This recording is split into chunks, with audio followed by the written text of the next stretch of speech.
and in San Diego. And keep your eyes open because here's something you don't see often. Not at all this season until tonight. 6th inning, Kevin Mitchell. That's a stolen base, his first of the year. And it would set up Brett Boone for the chopping base hit in left field. And Mitchell, the speedster, around to score. They do it again in the 8th inning when Mitchell got his second stolen base, and I guess that's what you call manufacturing runs. Enough to help Cincinnati to its 4-1 win. The Reds snapped a 3-game losing streak and in the process moved back into first place, now a half game ahead of Houston. And how about the Rocks? They started the night just a half game out of first and a half game ahead of the Giants in San Francisco. Matt Williams, the base hit. John Patterson coming around. He's in there with a bad throw. It's 1-0 Giants in the first inning. 4th inning, 3-1 Giants when Patterson bloops one that Dante Bichette started back, and that was a mistake. Should have come in. Base hit scores 2 more. 5-1 Giants. Then Darryl Strawberry gets a chance. Bottom of the 7th, it's a 2-run game. Look at his bat, it explodes. But he got enough on the ball to get it to right field. Barry Bonds scores. Giants win it 8-4, and things really bunched up now in the West. The Giants have leapfrogged the Rocks, tied with the Dodgers. Catch. Expos built a 4-0 lead, but in the bottom of the 5th, Jeff Conine doubles down the line to score Chuck Carr and Gary Sheffield, who beats the throw, and we're tied at 4.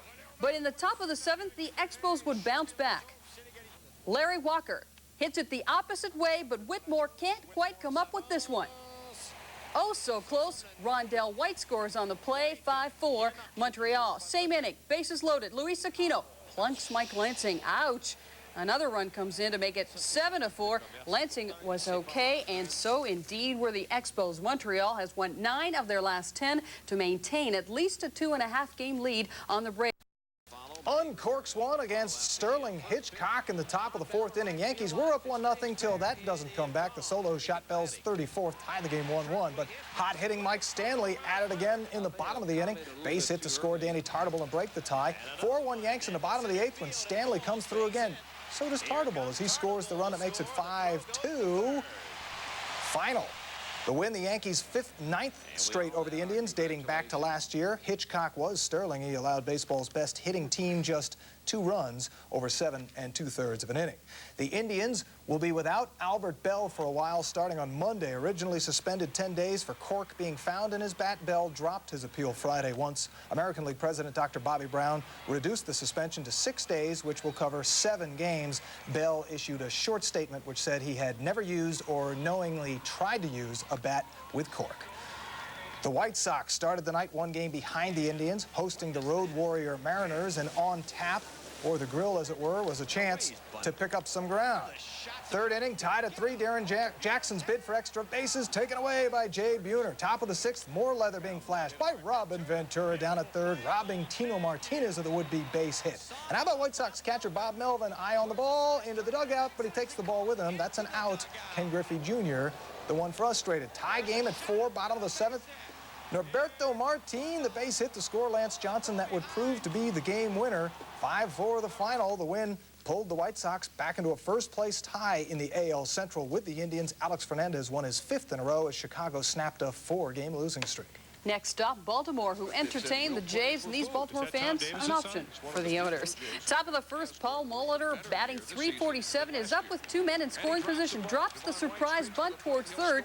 Leo Gomez overruns it, cannot make the play. Devon White scores 1-0 for the Blue Jays. Top of the 3rd, Jamie Moore hangs the breaking ball. Joe Carter jumps all over it. A 2-run homer, his 23rd of the year, and 94th RBI makes it 4-0 for Toronto. The O's would rally, though, 4-3 in the 9th. Mark McLemore tries to bunt his way on, but look at Robbie Alomar shovel it to John Ulrich for the out.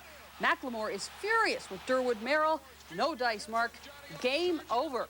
The Blue Jays beat the Orioles for the first time in 7 tries. The O's have lost 4 straight and have fallen 7 games back of the Yankees. On to Texas. 1 day after perfection, Angels in town. Trailing 2-0 they were until Rusty Greer ties it at 2 with this homer just over the right field wall off Mark Langston. Bottom of 6, Rangers up 3-2 when Dean Palmer adds to that. The 2-run blast to left. Later, watch the Angels catcher Greg Myers get his mask popped off. But it doesn't top this hit on Jose Canseco, who takes it like a man. The ultimate hit, however, J.T. Snow in the head. He was okay on this night of hard knocks. The Rangers win for the 4th time in 5 games, while the Angels drop their 8th game.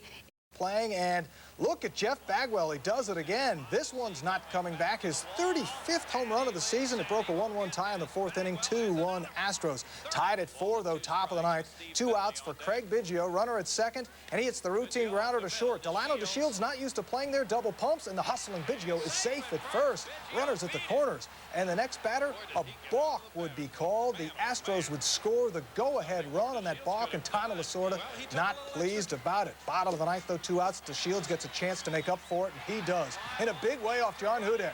A 3-run shot to win it in the bottom of the ninth. 7-5, the Dodgers do it. For DeShields, just his second homer of the season. For the Dodgers, just their 4th win in 15 games.